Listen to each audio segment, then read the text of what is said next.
I'll do a quick intro.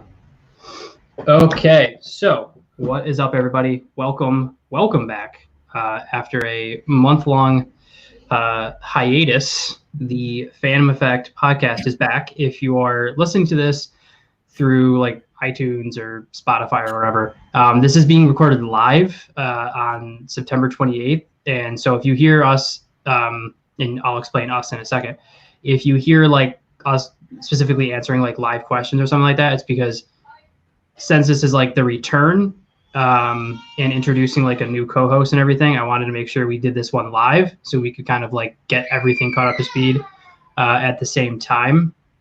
But just be fair warned, if you're listening to this after that date, that's why you're hearing like us pause and answer questions or kind of just having like a loose free form structure. So if you are watching this live, whether it's through Facebook or YouTube, as everything gets picked up and running, which I'm going to be sharing some links here in a second. Devin, you can do the same. I'll bring open the Facebook page and I'll try to share that around here a little bit. But so if you are listening to this live, you can go ahead and ask questions, or if there's like a specific topic or something that you want to talk about, like whether it's an anime or maybe you want to ask us a question on a comic or something, or whatever, just go ahead and go crazy with your questions.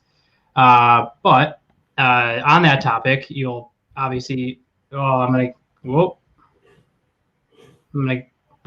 bad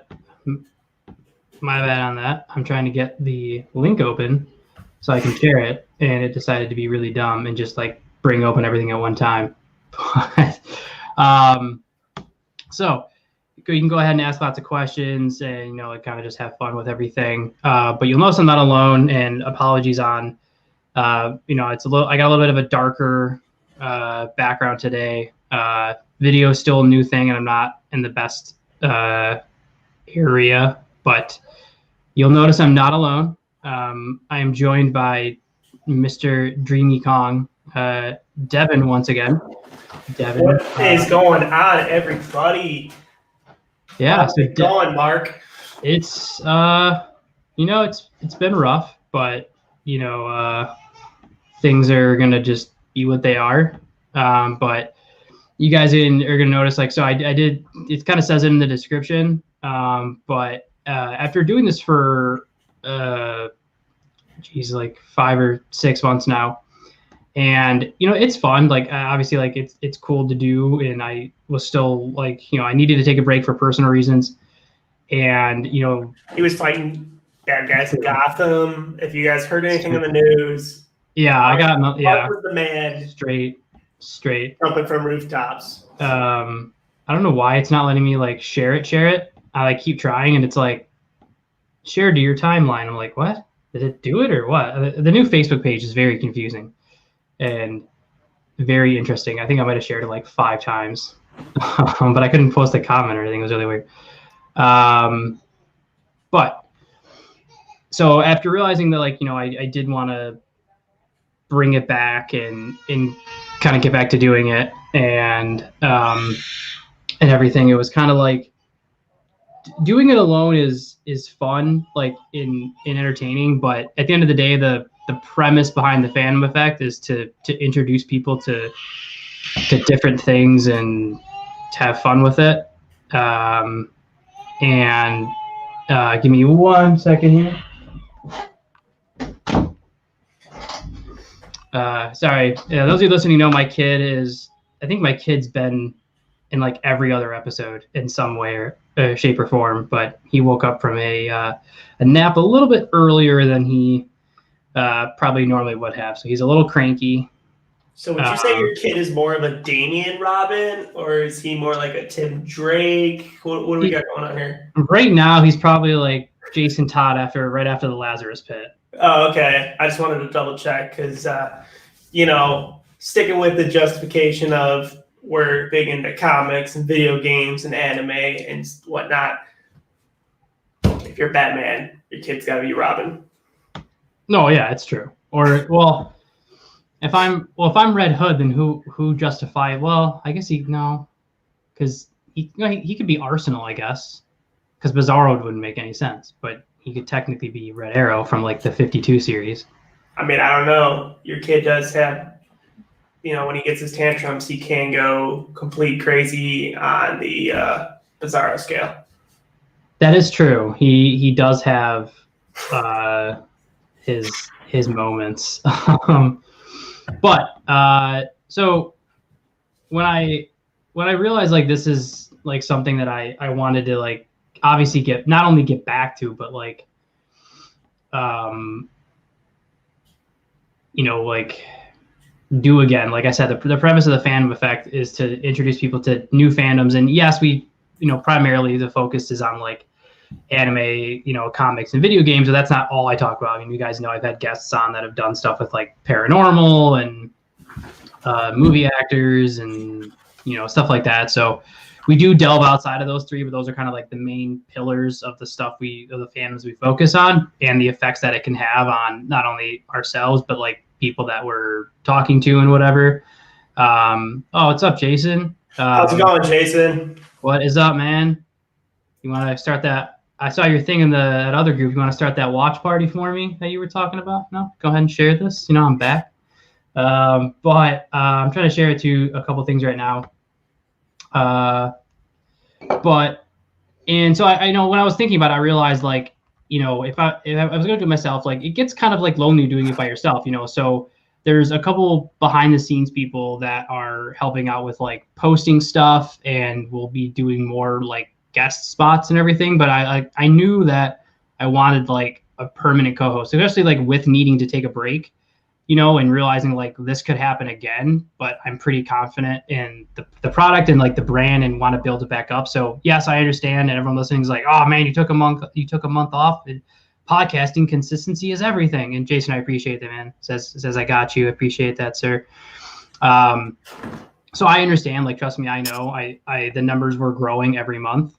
It was like 250, then 380. And then like August was like close to 600. And so it was like every month I was getting like an additional couple hundred. So I know it's going to be another uphill battle to get it back to that. But honestly, you guys wouldn't have been happy. Like, yeah, the episodes were already recorded and those are the ones that'll air in October. So the interviews that Devin's going to be starting to do, you guys will start to hear those in November. But I didn't want to like shoot out a product and then like promote it very haphazardly, which is what I would have done. Like the episode would have come out, but I would have barely been promoting it. And it wouldn't have been, you guys wouldn't have been getting like not even my, like, you would have been getting like my D game. Like you would have been getting like the bare minimum of what I thought I could to do to get stuff out there. It's an uphill battle that Mark is facing right now. And it's easier when you have a bonus, someone else there to help him. We're slowly creating a team here over at the Fandom Effect, and we're not just dealing with the three pillars. Our team is consistently growing, not only with me joining podcasts with Mark, but also providing, background aspects inside of it. We're looking to, gain those sponsorships. Comics aren't cheap. No, yeah, they are not. We want to give you guys, updates on latest games, stuff like that we're doing. So like we want to grow the Fandom Effect as it is. In the start of when Mark first told me about this, it was something that, I could get behind because I'm not talking politics. I'm not talking, what's going on in the world, medical changes, stuff like that. Like this isn't that type of, we'll say a Joe Rogan style podcast. It's going to be us sitting down with somebody that we know about. We can ask the questions. Us two can also have, we're going to have bonus levels coming out to you guys where Thursdays or other days we might have like an episode or two that come out or airs, and it's me and Mark gaming or just, shooting the shit with him or talking about what's new. There's a lot of content coming out after quarantine because quarantine is happening. So like everything's backdated. So me and Mark are getting ready for new things to jump through. If one person's not sitting up to date on, I know Mark has been a little behind on the boys, but like every week I'm watching it. So we're trying to create that. Have not started. We're creating that aspect where we're going to create a aspect where if one person can't answer the question, at least the other can try to manage to answer it. And if neither one of us knows the answer, we're sure are going to fake our way into it. Yeah, and you guys are used to, if you've been following a lot of the work so far, the stuff that comes out, as good as we're gonna make it. I've like to think I've been getting better at interviewing celebrities and different people that I've gotten so far, and there's plans for different people to reach out to and stuff. And since this is kind of like it's like a weird version of a relaunch because we're not really changing the name or the message we're trying to get across, but essentially we are relaunching in a way. So I'll give you guys a little bit of teaser. I don't know the order. I haven't decided on the order yet, but I have everything recorded. It's what would have aired in September. Just now it will air in the month of October. So like I said, you'll hear Devin. This will be for this week's episode. So this Friday. So there really won't be much. If you're watching this live, it'll be this Friday. If you're listening to this later, it's in late September. So we'll be doing this one kind of unedited, and then for the rest of the month, I have different interviews with the owner of like a DJ company out in Seattle that does like silent discos and silent raves and stuff. And then I have an interview with a movie director and an actor, Bill Russell. And then I have like a very long, and it could potentially get separated into 2 episodes. An episode with Pat Jankanowicz, who's done a lot of like high profile commercials, movies, did some work on Star Trek Voyager, and had a lot of crazy, amazing stories to share about his work in his times because he also writes for Star Wars and Star Trek magazine. So he's interviewed like J.J. Abrams, James Cameron. He interviewed Stan Lee, was in the inner sanctorum of Stan Lee's. So he had some amazing stories. Very excited about that. And then also, awesome. I interviewed Craig Skillets, who you guys might know and recognize the name of he's the creator of Screw Attack and Game Attack, which is now Death Battle, Rooster Teeth, that kind of Rooster Teeth bought out Screw Attack.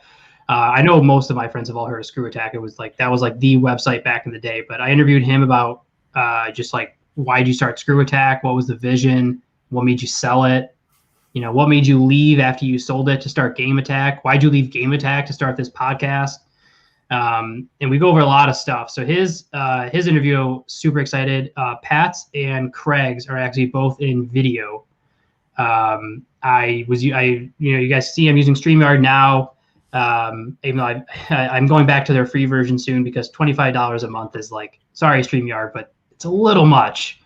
It's a little much. Like you can do cool things, but like 25 is like, when I'm paying more for your website than I am for my hosting of the podcast, like that's a little much. So we're going to go away from it for a little bit. But so again, if you're listening to this after, just know we have stuff coming up. If you're watching this live, like I said, you can go ahead and whether it's on Facebook or YouTube, ask questions. If you're watching something and you want to know if we watch it, anything like that, go ahead and, shoot out the question. We'll bring it up live and then it'll be on the podcast later.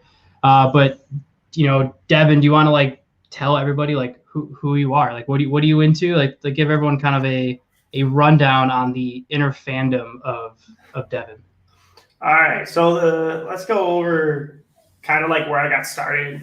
I was always that type of kid that was like, obviously growing up, every kid was into superheroes and stuff like that. Didn't really read too many comics that often when I was younger, but a lot of cartoons and television stuff. And I remember like my parents growing up being like, why are you watching this? And now I'm 28 years old and my parents are still looking at me like, why are you watching this? But like, every day coming home from school, watching Toonami, Dragon Ball Z, the full lineup that they had, Big O, Cowboy Bebop, I mean, the legendaries, right? You had Yu Yu Show, always great. My jam, my jam. And then as I started getting older, I mean, video games have always been into my thing. N64, when that first dropped and I got for Christmas, I was that kid that was, oh my God, and screaming and jumping around. Same with the Game Boy. I actually still have my N64 to this day. I sold mine, man. I regret it. I regret it every day. Disrespectful, man. I know. I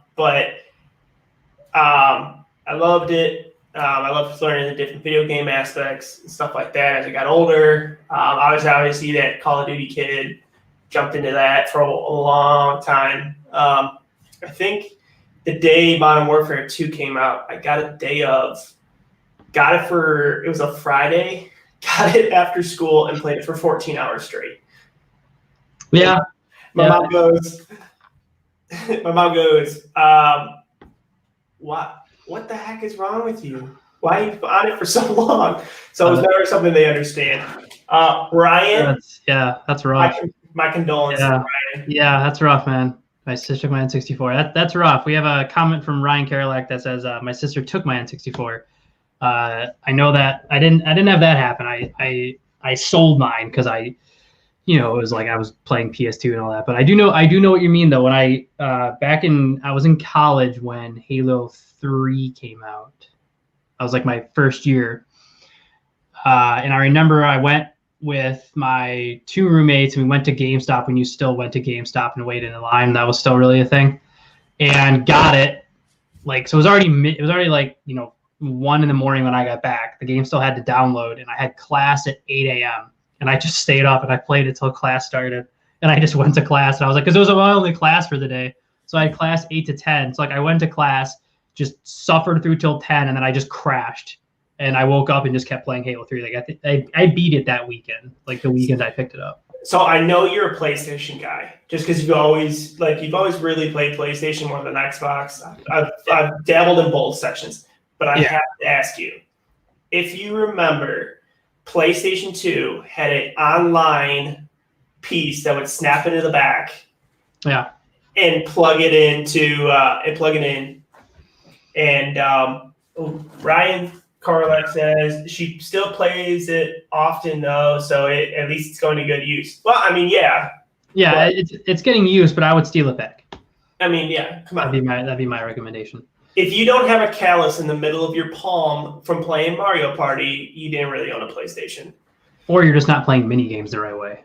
That's true too. But back to what I was saying was on PS2, I had that little online piece that actually snapped in the back, and I would play SOCOM. I want to say 2. And used to be able to make call outs like move to tango, and your guys would all start to move position and stuff. It was such a cool aspect that they never got off the ground with, and I always wish that they would have continued that aspect. Oddly enough, and I had an Xbox, I had an Xbox and my brother had a PlayStation, and then by the time I could afford next gen, I got a 360 first, PS2 first, and then a 360 2 years after it came out. So I was always in the next gen, but then it started to get PS3 and Xbox One, and then PS4 and everything else, and then it became I can't afford any of this, so I had to make a choice. And I mean, who knows? Maybe it's different now that Microsoft's bought Bethesda, and they could technically say I don't think they will. Could they technically say Doom and all this other stuff and Skyrim and all this now these are all Xbox exclusive? Yeah, I don't think they will, just because it's too much profit that they would lose out on. Yeah, not only that, but gamers are notorious for if a company EA is a perfect example where people love EA games, even though the sports games never really change all that much, but people who love those games and buy them every year will have stopped buying EA games because EA pissed everybody off with the microtransactions and 100% ruined Star Wars Battlefront. So gamers have proven that if they feel a gaming company is taking advantage of them or doing something as to not swear jerk move on purpose, like they will stop supporting that company, or they won't buy that next gen system. So I don't think Microsoft will go that route, just because of the fact that they're already kind of losing the console war. And I feel like if they make that leap where they like tell gamers like, all right, well now it's like PlayStation already has all these exclusives. Now we have our exclusives. Pick one. They're going to lose on a lot of people who are like always would buy both. So I don't think they're going to go that route. But for me, it was like I had to make a choice. So I went PlayStation 4, and literally the leaning factor was that like their Blu-ray player was just better than Xbox's player was. Like it was just easier for Blu-ray. Online was easier. And now, like, because it was tough because I'm a huge Halo guy. Like Halo is still like I think my favorite franchise ever. I get it. We did we did Xbox One for my first one, and then in a next gen session, and then I went to a PlayStation 4 Pro, and the only reason was I was getting a PlayStation 4. And when I was looking at them, I was working at Best Buy at the time, and I was like, well, I might as well get something with HDR on it because I eventually could get a 4K TV. So I just grabbed that instead. And it was worth it because now, lately, I've been playing a lot of Tony Hawk Pro Skater to get that nostalgia and the visuals on a 4K television with a HDR upscale for Tony Hawk Pro Skater. It's got to be like one of the craziest things to see. It's so great, and the game's fun itself. But to kind of keep back to the resume, right? We'll call it that. So lots of video games growing up in college, stuff like that. At this point, I'm still kind of like, superheroes are cool. Oh, Marvel's got some stuff coming out. Going to the movies, watching Marvel stuff, constantly like that. But it never beats out the legendary Batman. And I actually met you, and we talked comics for a little bit, and I started getting into them and learning different ones. We talked Red Hood a lot because I thought he was such a cool aspect of Batman's story. I read the story. Love Red Hood. And then recently it's just been like nonstop comics. I mean, I don't know if people can really catch behind, but excuse the vanity. We're working on a bathroom. But as people can see behind me, I have about 2 or 3 bookshelves just full of comics. But it's not just comics. I mean, there's always the Lord of the Rings aspect, the Star Wars aspect in my life. There's always been Star Wars has always been huge to me. Love Star Wars. I've always loved Star Wars. When they dropped the fact that they were bringing out Mandalorian as a TV show, it was the most fantastic thing I've ever heard, and I was super excited for it. Super stoked for season 2. For sure. I need Mark to catch up and make sure he's ready to go for season 2, or I can't be his friend anymore. I mean, I've watched season 1. I'm just waiting for season 2 to drop. So I can start. But have you watched the trailer? No, I didn't. I did not watch the trailer for season 2 yet. I almost want to just keep everything secretive. Like normally I don't do that. I don't really care about that aspect, and like I always watch the trailers. But for some reason, like I saw the trailer came out, and I was like, I kind of like I loved the first season so much. This might be the first time that like I legit don't even want to watch the trailer because I just want to see what happens. More so because of the fact of the thing that we talked about before we were on the air, before recording, that I'm trying to get going for us, of something to do with that. Just to give you guys a giant teaser. Just because of the. I mean, the cool thing is to me is that there's a lot of reflections to pull some more story in. You hearing that background noise? Oh, it's gone now. Did it sound like a buzzing? It did. My soon-to-be father-in-law is working on a bathroom still. So okay. So those of you listening to the podcast episode, just ignore that buzzing. There is not a saw trap Ignore the man in the room. Yeah, there is not an elephant in the room. There is not a man sawing individual body parts in the background either. This is not a saw trap situation. Do not worry about it. I'll just constantly mute you all the time. No, I'll put a disclaimer that there's some background noise because, like I said, if you're listening to this after, if you're somehow clicked on this 25 minutes in, I don't know why you would skip 25 minutes, but you guys are weird, so who knows?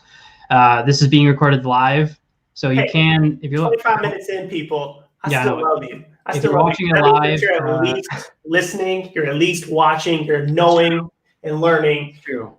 So, and if you're watching it live, like I said, fully ask questions on Facebook, YouTube. That's what we got going right now. Like I said, ask questions. Tell us what you're watching. Tell us what you're reading. All that stuff. Like, we'll talk about it. This is a very reintroduction episode. If you're listening to this now, but no, I know what you mean. It's very excited for season 2 of Mandalorian just because season 1 was so crazy good. I love the fact they used not only that they use different directors, but they're using a new technology that has never been used in anything yet. The soundstage that they actually worked the Mandalorian in actually uses a next-gen gaming system set up to it, where when the person contrasts the light across the screen, it actually reflects in the way that the sun would reflect on the armor, stuff like that.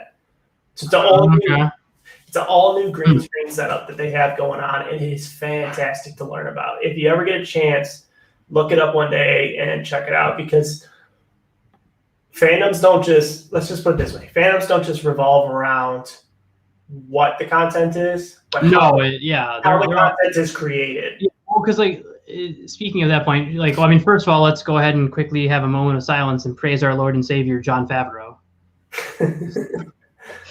I'm not gonna go that far, okay? He's got some good stuff, but let's be honest, Happy sucks. Yeah.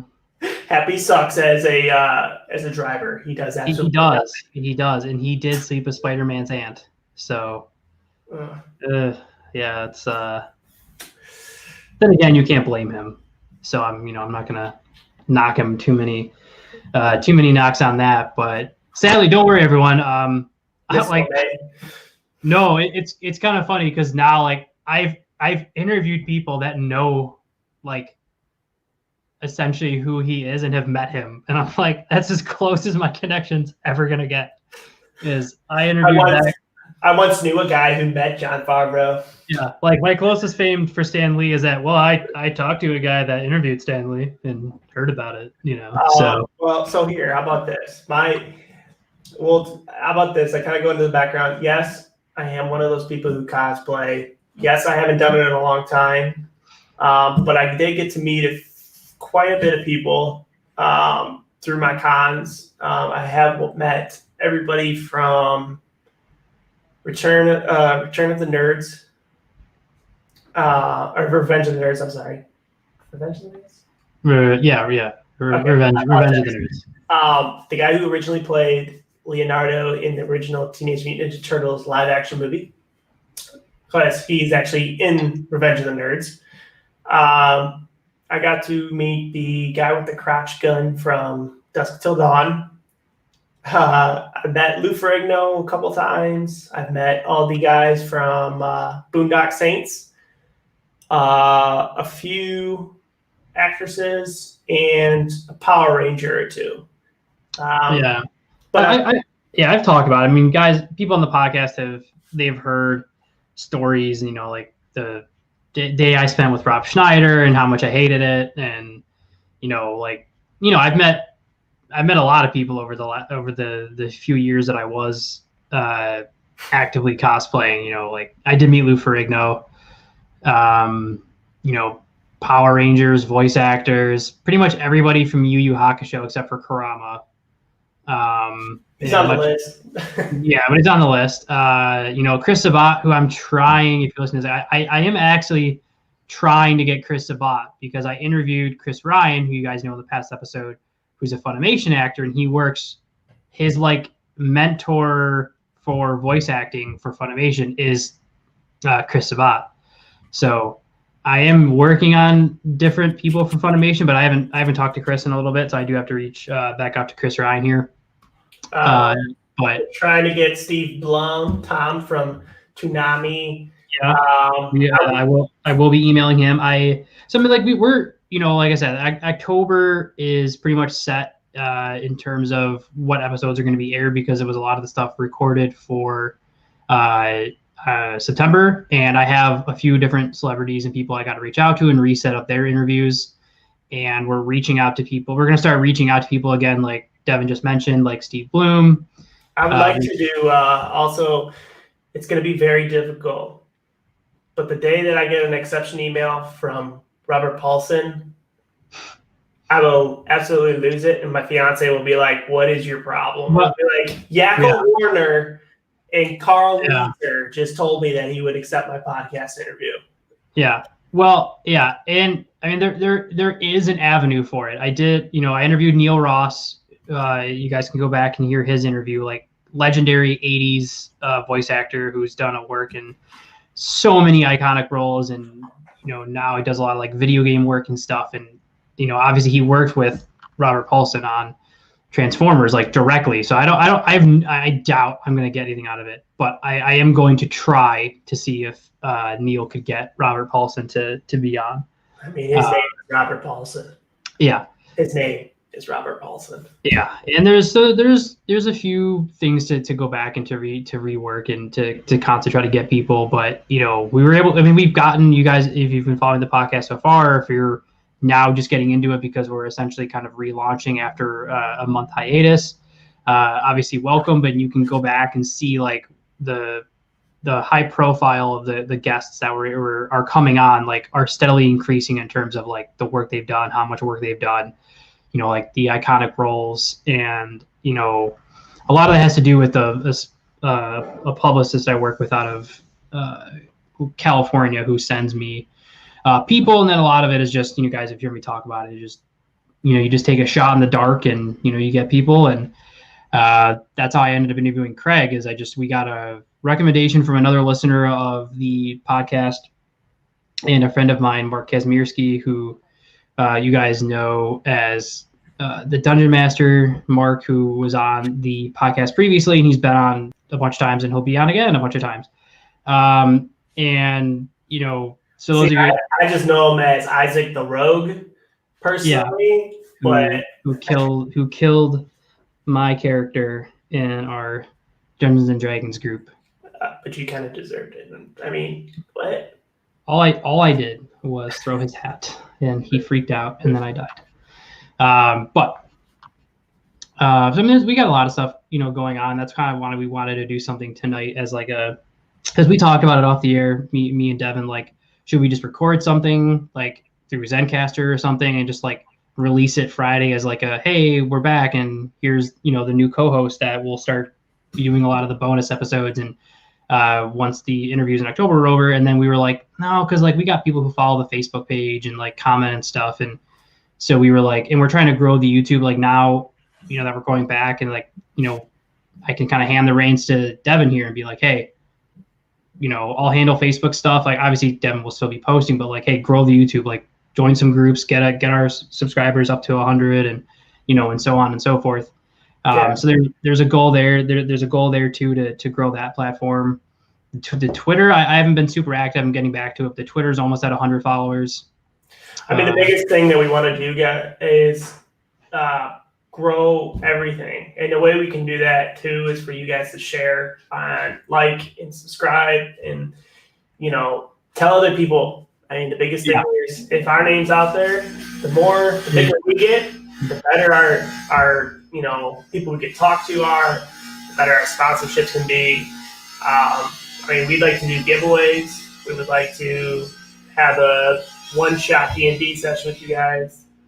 And a Patreon.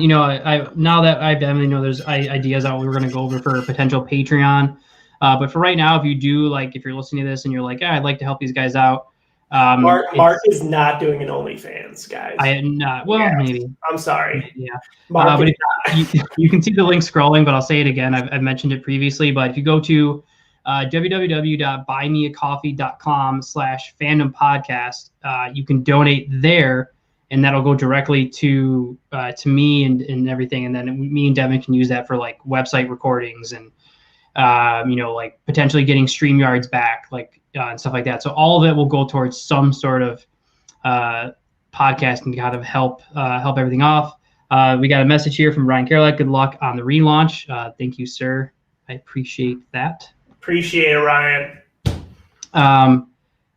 So like I said, right now it's to buy me a coffee, but like Devin just mentioned, like there is plans and early conversations about getting a Patreon. So like Devin mentioned, like I'd love to do like a Patreon where for our supporters, like once a month or something, we can do a D&D one shot, with our, higher level Patreon supporters, and like a game night, if you're at this level, like once a month you can either choose like, hey, do you want to be in the D&D one shot? And if it fills up, because, obviously we would have to cap it, let's say there's 30 people that are in the higher profile tier, but we're only doing 6 people that can do the D&D campaign. We're not going to leave the rest of these people out. Like Devin mentioned, like do like a Discord night where you join the Discord and we play Among Us, or we play, something. Like we'll find some game. Even if it's just like a hangout session. Yeah, like us get to talk with us.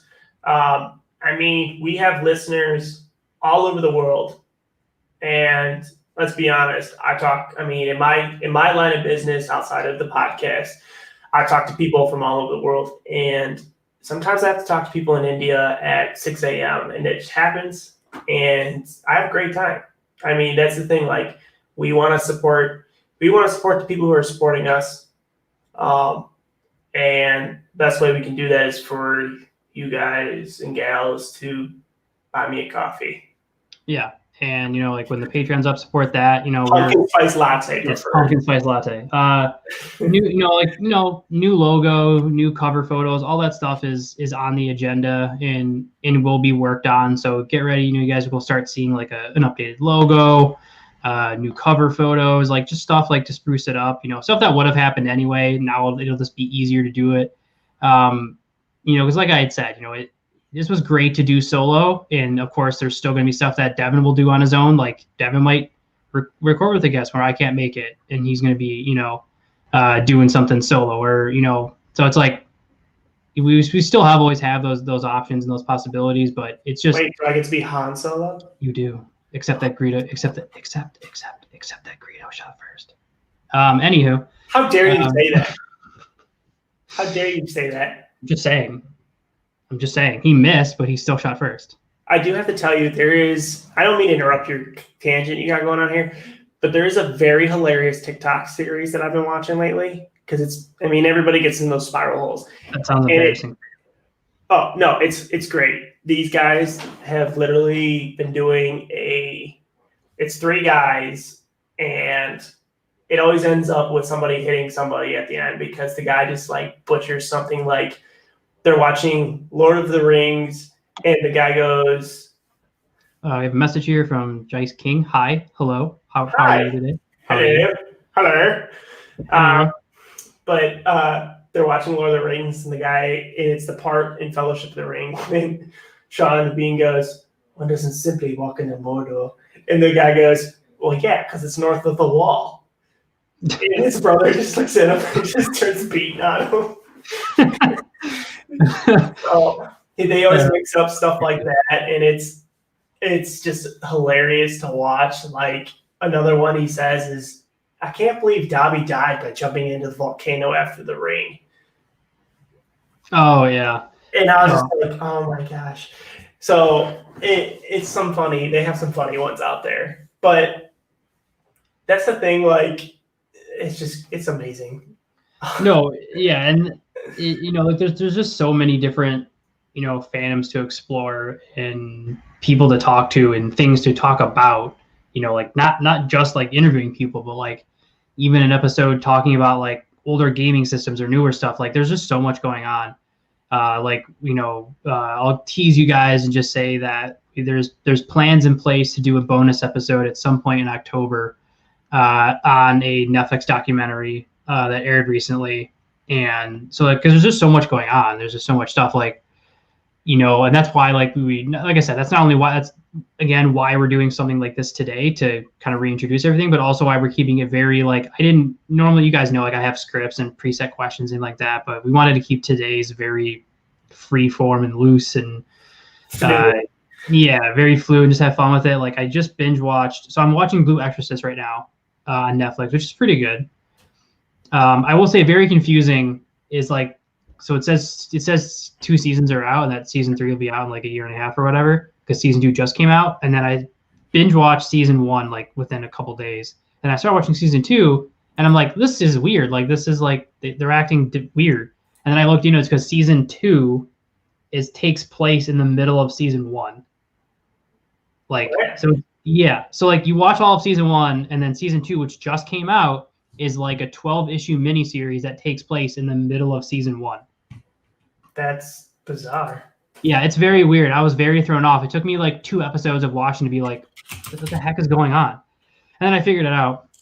But it's a solid anime if you're looking for a new one on Netflix to watch. Blue Exorcist is pretty good. I also just binge watched Dragon's Dogma, which was like a newer animation style of like that Netflix has been doing. That was pretty good as well. But yeah, it's like, it's weird. There's a ton out right now. There's a ton out right now, and there's a ton of like newer things going on.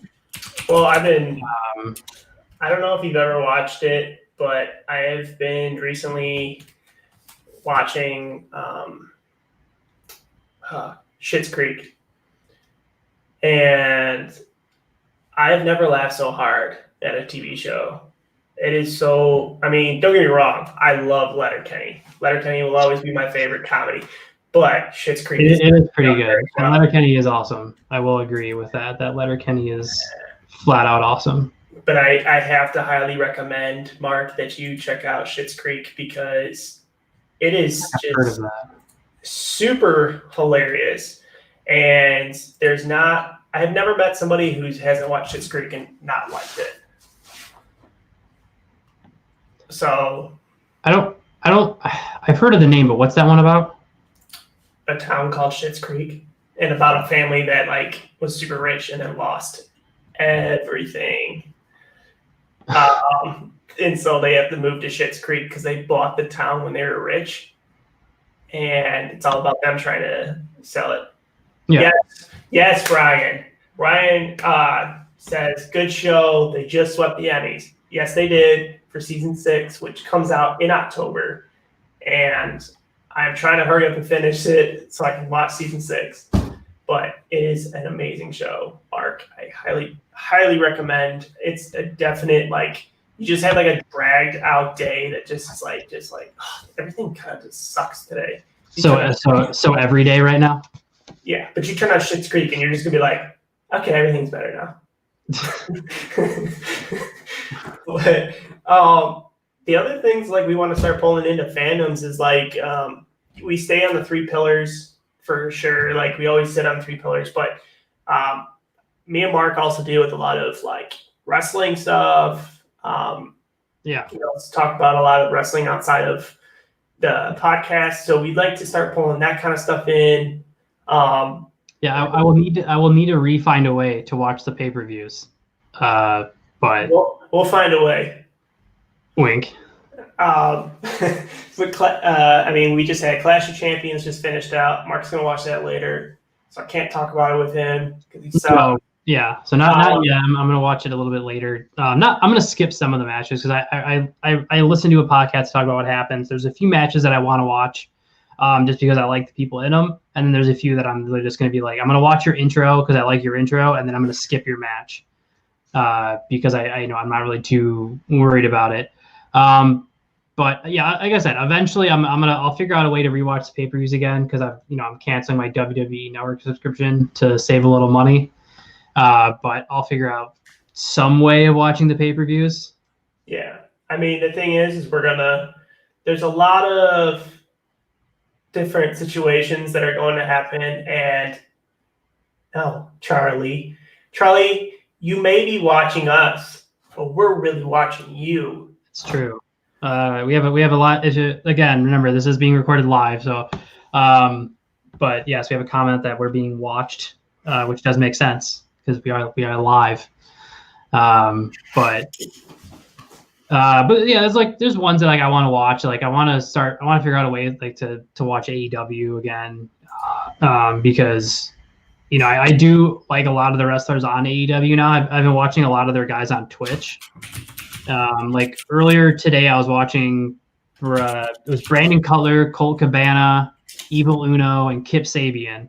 We're all playing Among Us with like some other people, but Brandon Cutler is if you like Dungeons and Dragons, Brandon Cutler is awesome because he does every other Tuesday he does a YouTube series called Critical Botch, which he's actually probably doing it tonight. He does it with these bunch of AEW guys, and they all play D&D together, and they're super murder hobo, and it's hilarious. And now he does like streaming, and I love his intro. It's my favorite intro in all of wrestling because he comes out with this like banging music, and he comes out in a dragon mask and like this like really cool looking like shoulder pad and stuff, and then he comes out with this giant D20 and he rolls a D20. And his whole thing now is that he's never won. He's like 0-25 or whatever, but I guess he's like one of their executive backstage producers, and he's the main video guy for Being the Elite, which I've never watched, but I know is like a really popular YouTube series with like the Young Bucks and stuff. I guess he's their main camera guy and they're one of their main producers. So like, I think he's like one of those wrestlers where it's like, he's wrestling because he's still a wrestler, but that's like the reason why he's not going to be winning any titles or anything is because he does all this other stuff for them on the back end. Right.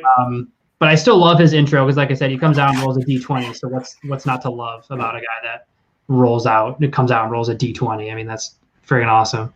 I mean, I got D20 this weekend when I was playing the one shot with you guys. That felt great. Yeah. Thanks again, Aaron. I hope you're watching.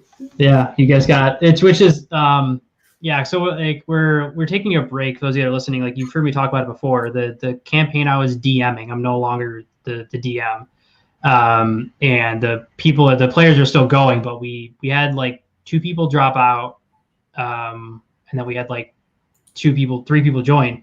So excuse me. So we kind of like we were like, well, rather than just like continue the campaign, these people have never played together.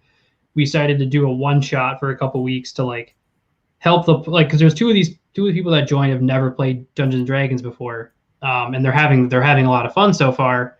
But when you're brand new to D&D, your first 3 or 4 sessions, it's a lot of like, what can I do on this turn? Like, I did my attack, and I do anything else? And then you explain like bonus actions and things like that.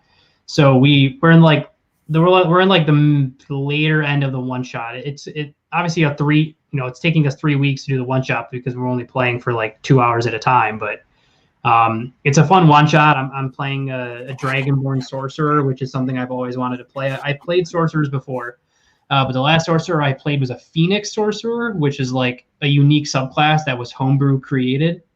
And I've always wanted to play a Dragonborn sorcerer because sorcerers and wizards like are notoriously like super low hit points, super squishy. Warlocks tend to be less squishy because they have a patron that can take the hit for them. They have a lot of like, usually warlocks have more hit points, not a lot, but out of the classes, they tend to be like, out of sorcerer, warlock, and wizard, warlock tends to be like slightly higher AC. Which is I decided to split my class from a ranger to a warlock ranger now, and I decided that my fiend is Paul Heyman. Yeah. So now I have Paul Heyman as my fiend, and anytime pops out in battles and is like my name, and then like recommends like something to him or is evil or whatever. So that'll be up to our new because it's going to be up to the new DM to roleplay the patron for a lot of stuff. But Dragonborn sorcerers are awesome if you're into D&D because it's like, yes, you're powerful. You have your ancient breath attack, and by default, because you have scales, you have 16 armor class, which is pretty decent. So Dragonborn sorcerers are awesome. So I'm having a lot of fun playing it. But I am basically Mark's cheating. Yeah.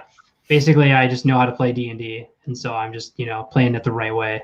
Mm-hmm. And you're just lucky I'm not the DM, or else I would just vanquish him instantly. Yeah, and I am. So I play in another campaign where I'm playing a Rito samurai fighter, and it's really fun. But I'm considering multi-classing because after level 5, so level 5, if you're playing a fighter, you get 2 attacks, and then you have an action surge. Technically, in one turn, you could do 3 attacks. But after level 5, I'm thinking about starting to take some levels in Paladin because we're playing like a fairly good campaign, and my character is like comes from like I'm a super honorable person. Honor is everything. Always help the weak. Like he'll put himself in danger if he thinks it'll protect the party or if he thinks it'll protect like somebody else. Like he'll go out of his way where he knows like this could kill me. But I'd rather I die than somebody under my charge die. And he has a crazy cool backstory I came up with and stuff. But fighters, like I'm looking into potentially being like a fighter paladin, which would be pretty freaking cool. Mark just wants to throw his hammer like Thor. I do, and I don't use hammers. I have twin katanas because I'm playing a samurai. I do have a wakishi, which is the short sword. That's the name of what a short sword is. But he doesn't really use it, mainly because of the fact that he technically should, because normal combat would be katana and a wakishi if you're using 2 blades. But I have like 2 katanas, and a wakishi is a D6 and a katana is a D8. So I took 2-weapon fighting at level 2 as a fighter, so I can add my ability modifier to both swords. So it's both of my swords is D8 plus my strength plus my proficiency bonus. So I can do in one turn, if I do nothing else, I can do up to 22 damage just using my 2 swords if I don't even use an action surge. If I use an action surge, I can do up to like 45. Well, before I switched, hi, Corey. Corey, so Ryan plays in that campaign I'm talking about right now, and Corey is his character, a female barbarian, and our characters in the game have like a mutual respect of like because we've sparred together in role playing a couple times now, so our characters have like this mutual respect of like, oh, you know how to fight too, so I like you. I don't have to worry about you because you know how to fight. So we got some cool mutual respect going on. Well, I was going to say, before I switched over, I had two attacks with my ranger, which I would use 2 axes, 4 axes, and would essentially swing with one and then hit with the other one as well, and was able to develop a stronger attack because of it. But I just got kind of like, I think it's kind of like happens with like World of Warcraft. Like I just get bored, and like so I want to like be like, all right, I'm doing this now.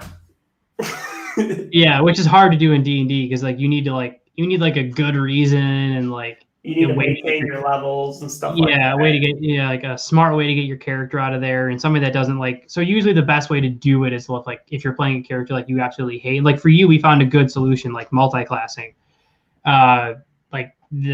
So other than that, I know from like watching videos and just been playing a long time, like the easiest way to introduce a character that doesn't like ruin the party flow is to like bring in someone from your backstory, like a friend that you mentioned, or like if you were part of a school, like if you went to like a magic school or something,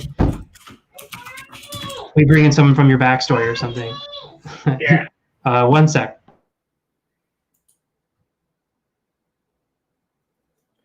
Dev, I'm gonna need you to take over for a second. I'll be right there. No problem. So, guys, just to kind of give you a background on what the character is that I run with Mark, is my ranger was a basically a Native American style character where the Native American town was attacked by a group that Mark had filled me in is going to be like the big team or the big enemy in the game type. I was at war. I was at war at one point. So while I was at war, we decided to bring the warlock aspect into it I was on mere aspects of death, and my fiend showed up and corresponded to ask me, like, hey, I can save your life if you take on my power, and basically go along with what I have to say. And so that's where we're moving into Warlock aspect now. And the fact that he was it looks like Paul Heyman simply is because I think it would just be funny and to have a fat little short creature that basically states who he is every time and then tells people what my attack is.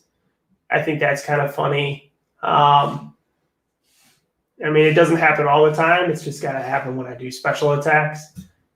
Because just having him say, hi, my name is Paul Heyman, and then saying that Jericho is going to swing his axe, it just kind of gets old after a while. So I would like to actually one day start a one-shot where everybody starts at level 10 for our campaign. I thought that'd be fun too. Yeah, and so those of you who you probably heard some of the background, but you guys know, like, I literally, sometimes I close the door, but usually, like, he still walks in, but I want him to do that kind of stuff. I want him to come in and, it's like, I've talked about it before, you got to encourage the stuff that he's into. And, so like I said, I'm never going to make apologies of my son coming in and being involved in an interview. Oh, good job, buddy. And so, if you're listening to this and this is your first time, sorry, but he's going to be in lots of future episodes and you're going to hear him. And if you hate it, then just don't listen to me again. And it's my cat tomorrow. Okay, bud. And it's no skin off my bones. He's the most important thing to me. I mean, Cameron is just part of our team at the Fandom Effect. He is our mascot. He actually does the graphic design and the marketing. It's pretty impressive. It's very impressive. But we're getting ready to wrap up here. We're getting close to an hour, so we'll probably do like a couple more minutes at most. We wanted to keep it to like around an hour, which you guys know is usually the average I shoot for when I'm doing future episodes or interviews or whatever. Some stuff will be shorter, obviously, is how it goes. But so if you have any last minute questions or last minute comments, or if you're wondering who's coming up on a future episode and you want me to go over it again, I'm happy to do that. Or if you're a fan of something and you think that it would be cool if we reached out and like tried to get someone from that thing as a guest. So like if there's like an anime you're watching or a comic book you read or a comic book series you're reading or a video game you're playing or something, and you think it'd be really cool like to hear from someone that works on that show or worked on that video or something like that, shoot us a message now, shoot a message to the page after. You can just click on the button on the Facebook page, or you can, the DMs on Twitter is open, so you can always follow us on, so it's Facebook and Twitter is at the same thing, /Fandom Effect. I'm going to be changing the Facebook soon, so it goes back to saying Fandom Effect Podcast, but Twitter, you can't have it that long. So just going to be / at Fandom Effect on Twitter, so you can shoot me a message on there as well. If you for some reason wanted to email, you can email me. If you want to be a guest and you're looking at booking, and let's say you have a business or you have like some sort of indie thing that you run, you can shoot an email to the Fandom Effect Podcast at gmail.com. I can go over rates with you at that point. Unfortunately, we are so booked that if you do want to be a guest, we do have to start charging. So if you do have something you want to promote, I'm more than happy to get you scheduled for something and we can easily work something out. Don't forget, make sure you like, share, subscribe, everything, especially when these episodes are coming out again. Patreon's in the works. You can go to buymeacoffee.com/Fandom Podcast if you want to support the podcast now. Twitch is in the works to start doing some stuff with Twitch, but it won't be under Fandom Effect. It's going to be streaming under Bushido Geek. Or underneath Dreamy Kong. Yeah. So we're gonna be streaming under like our names and not necessarily the Fandom Effect name, because we kind of want to stream under the brand identities, not the brand. Just because the Fandom Effect isn't just gaming. The Fandom Effect is everything. So that's why we want to, the Twitch will obviously have all the links and everything to the Fandom Effect there.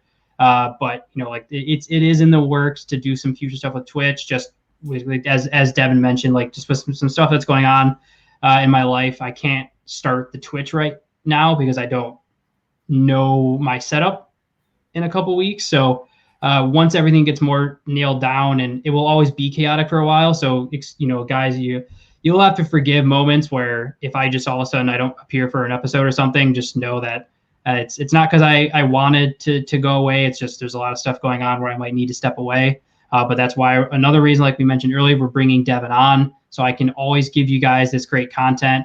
Devin, like if I can't get an episode out 1 week, Devin's going to have all the login stuff soon. He can be like, boom, there it is. Episode's up. I mean, the simple matter is Mark has to fight crime. I mean, he can't help it. If the light goes up in the air, he has to go. And, whether it's Catwoman doing it or Mark is simply just lazy and just does not want to go fight crime because he's playing Red Dead or something like that. Which I'm so behind on games, like, because it'll be a very long time before I can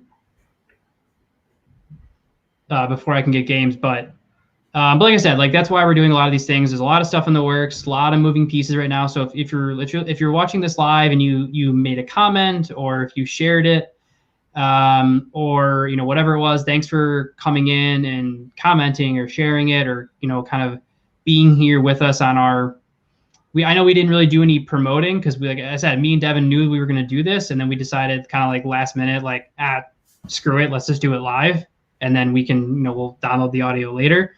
But appreciate you guys tuning in. If you're listening to this as the first kind of like back intro, welcome back to the Fandom Effect podcast. If you're now new and you haven't listened to stuff before, go back and play some of the past episodes and everything like that. We're going to be working on future live streams. We're going to be doing some stuff weekly. I don't know if we'll do anything else this week just because we're doing this today, but there is going to be stuff in the future. So just make sure you stay tuned. Keep like, sharing, subscribing, everything. Devin, before I do the sign off here, you got anything you want to say to everybody? Yeah. Something. There you go. Thank you guys for tuning in. And just remember, as always, find a new fandom, find something different to explore. Listen to watch that TV show your friends been bugging you for. Find a random superhero to read a comic book about. Pick a random roulette anime and watch it. Have fun with it. Go crazy. Find something that makes you find your passion and be passionate about it.